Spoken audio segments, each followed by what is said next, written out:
Di ba? Tama? Hindi ibang tao. Kaya ang gawin nyo, i-didma ang mga negative. Think positive tayo. Di ba? Kasi mga ganyan nagko-comment sa smell yung feeling perfect. Wala naman sa'yo na itulong yan na maayos. Tama? Hanggang salita lang yan. Tapos pag nagsalita, akala mo na napaka-perfect. Pero kapag sinuri mong maigi, ano bang ambag sa buhay niya mga yan sa'yo? Di ba wala? Mima lang yung mga yan kasi nga, yung iba dyan, walang mga trabaho. Tama. Tama ka, Del, Alunday. Yung iba dyan, mga jinggit na lang din. Di ba? Ganon sila. Akala mo napaka-perfect at the same time, malaki ang ambag sa'yo. Pero kung isipin mo, wala. Walang ambag sa'yo. Kaya ang gawin mo na lang, naku, magsipag-sipagan na lang para magkaroon ng money. Di ba? Bugas pa ako.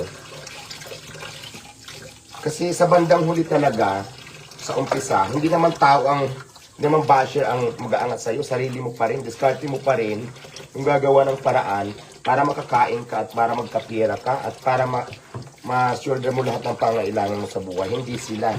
Sila kung magsalita dyan, akala mo perfect, pero tanungin mo, kumusta naman sila? Di ba wala rin nga din?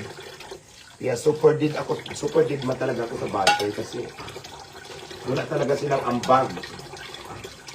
Kung susumahin mong mabuti, wala talaga.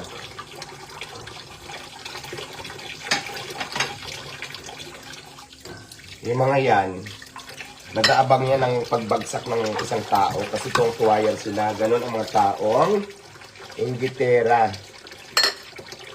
Tama? Tama naman ako guys, di ba? Wala talaga silang ambag kaya hindi talaga natin sila pwedeng. Pero siyempre kailangan minsan mag-real-talk tayo para ma-realize din nila. Ano? Tama? Kahit ano pang sabihin nila, wala akong paki kasi hindi naman ako maasa sa kanila. Yun yung point. Tama? Di ba guys? Tama ba? Kahit anong sabihin nila, didma, kasi at the end, ako pa rin ang maghahanap ng pagkain ko araw-araw, hindi sila. Pag inutangan mo yan mga yan, hindi ka yan pahiramin. Tapos diba yung mga nagko-comment ka na napaka-perfect? Perfect na perfect ang comment, hindi mo naman kilala.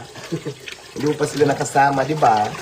So, yan yung mga taong nandyan lang sa social media na walang mga ginagawa. Nag-aabang lang sila ng taong ibabash nila. Pero, para sa atin, digma lang. Diba sabi ko nga sa inyo, wala namang, yung mga basher na yan, wala namang ambag sa buhay.